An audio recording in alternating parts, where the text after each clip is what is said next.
Welcome to the Deep Dive. We're here to take your source materials, notes, conversations, articles, whatever you've got, and really pull out the key insights so you feel up to speed. Yeah, exactly. And today, we've got a mix. There's a conversation about, well, struggling with physics, the Big Bang Theory specifically, and also a bunch of notes covering physics concepts and words. So our mission really is to sift through all this and give you a solid understanding of physics, from how the universe might have started right down to how it affects your phone or, I don't know, kicking a ball. Right.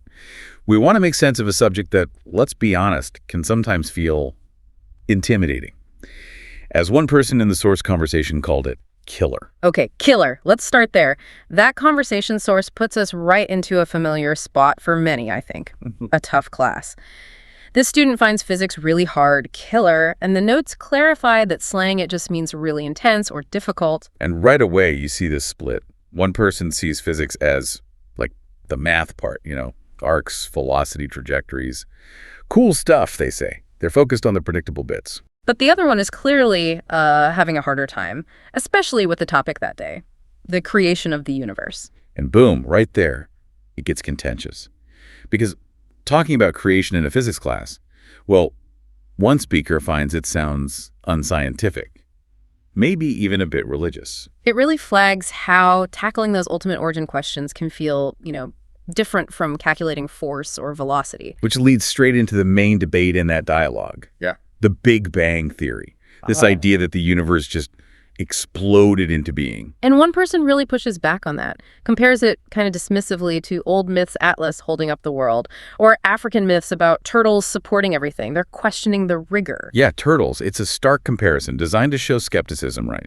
But the counter-argument we see in the dialogue comes down to, well, the math. The math. The claim is that the mathematics suggests creation needed this imbalance of particles and antiparticles. Exactly. And here comes the jargon. The notes define a particle super simply, just a very small piece of a whole. Like a grain of sand is a particle of a beach, tiny bits making up bigger things. Okay, basic building blocks. So what's an antiparticle then? The source mentions anti meaning against. Right, so it's like the particle's opposite number, same weight, same type, but the opposite electrical charge. And the notes point out what happens if they meet. Uh-oh. Yeah, they cancel each other out and they both die. Poof, gone.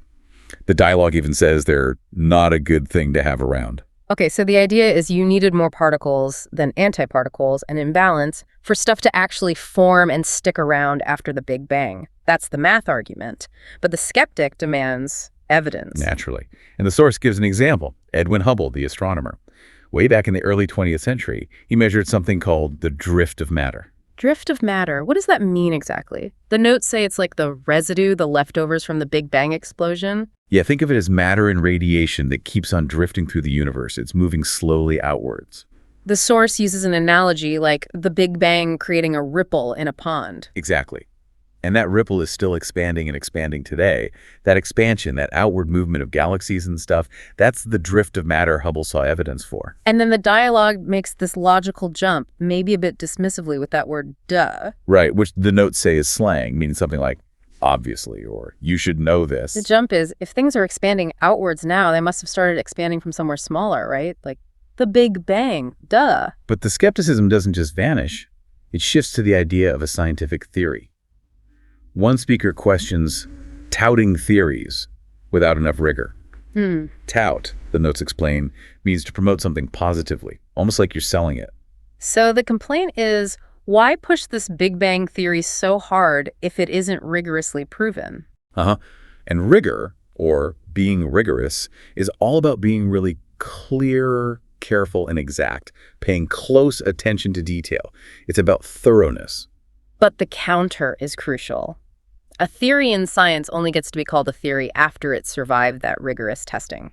It's not just a wild guess. It's withstood scrutiny. Right. It shows a fundamental misunderstanding, perhaps, of what theory means in a scientific context versus everyday language. And you can almost feel the frustration of the student who started it all, saying, "You're making my head hurt again. Quit with the question."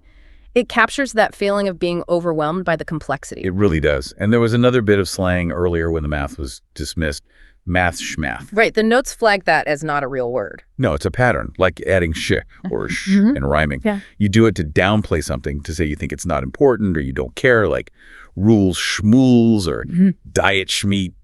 It's just a way to brush something off. Got it. And another phrase from the sources, thus advancing notions. Let's break that down. Thus just means therefore or as a result. Yeah, like the notes say.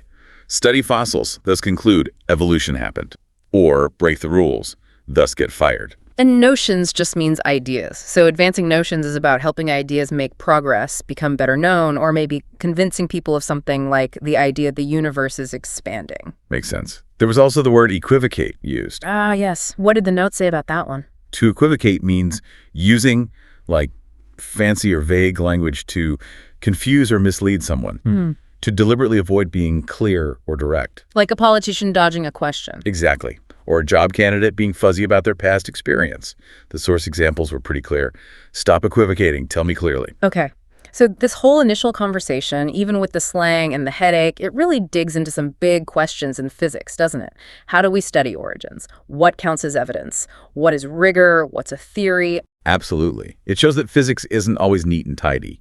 There's debate, challenge, and sometimes it does feel like a killer class. But, as the other source materials emphasize, physics is much broader than just these cosmic origin debates. It's the science that aims to explain how everything in the universe works. It's literally all around us. A huge claim. The notes mention its history stretching back thousands of years, people just watching things, objects falling, the sun rising and setting, fire making heat. Simple observations, yeah, but they led to fundamental laws over time. And that deep history, that foundation, is why physics underpins so much modern technology. You mean like cars, planes, medical devices? All of that. Spacecraft, new energy sources, but also smartphones, TVs, even basic things like levers and pulleys. Scientists, engineers, they're constantly applying physics principles to solve problems, to build things, to improve life. Okay, let's connect this back. We talked about particles from the dialogue. The broader notes discuss matter in general terms. Right, just reminding us that matter is, well, basically everything. Anything that occupies space and has mass or is tied to energy. It comes in different forms, solids, liquids, gases, and it's all made of those tiny particles we mentioned. Understanding matter has been key to huge breakthroughs, like understanding atoms or developing new materials. And that drift of matter, the expansion idea, that directly relates to motion and force, right? Absolutely. The sources point this out as physics you see every day. Walking, driving, throwing a ball that's motion. Physics explains why things speed up or slow down, and it deals with forces like gravity and friction. Gravity keeping our feet on the ground. And keeping planets orbiting the sun. Understanding forces is critical for designing safe cars, stable bridges, buildings that can handle earthquakes, all that stuff. The dialogue also hinted at forces with the particle-antiparticle imbalance idea. The sources describe forces generally as, invisible but with huge effect. That's the phrase. Gravity's the big one, shaping the cosmos. But also magnetism and electricity, think about it. They're crucial for almost everything we use. Magnets in your devices, electricity powering homes and cities, communication. So physics gives us the stuff, matter, particles, and the rules, forces, motion.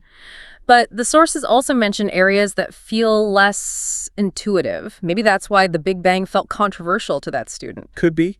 The notes bring up modern physics, things like Einstein's theory of relativity.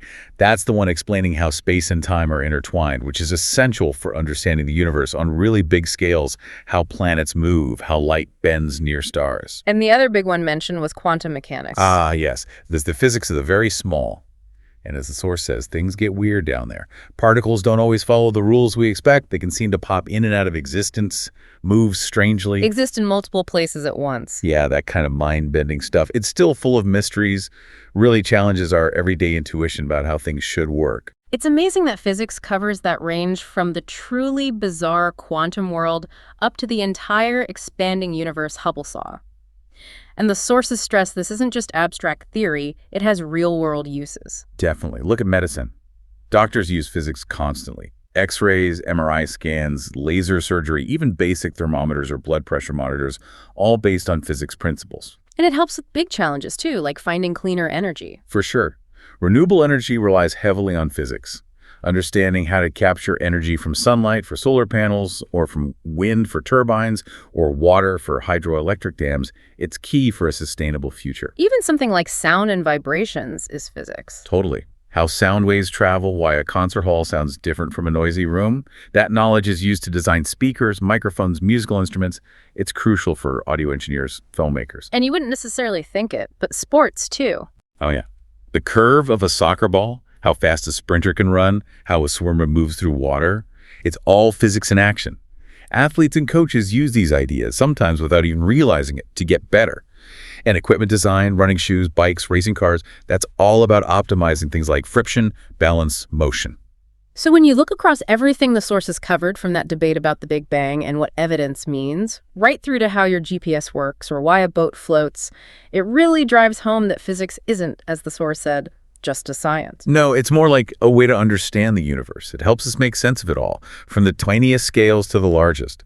And it's always growing, always finding new things, changing our lives. Which brings us pretty much to the end of this particular deep dive. We went from that killer physics class and the debate around the universe's origins, untangling some vocabulary along the way. And then broadened out to see how those core physics ideas touch almost everything. Quantum weirdness, gravity, energy, technology, even sports. So hopefully you're feeling a bit more informed now about these fundamental concepts and just how much physics shapes, well, everything. Yeah, you've gotten a quick tour through a huge and fascinating field. So here's a final thought, drawing just from our sources. We heard how physics deals with mysteries from the quantum level particles doing unpredictable things all the way up to the vastness of cosmic expansion and forces like gravity. Considering that, how does this constant push to grasp these fundamental rules we often can't even see, keep changing and maybe even expanding our whole idea of what reality actually is? Definitely something to think about.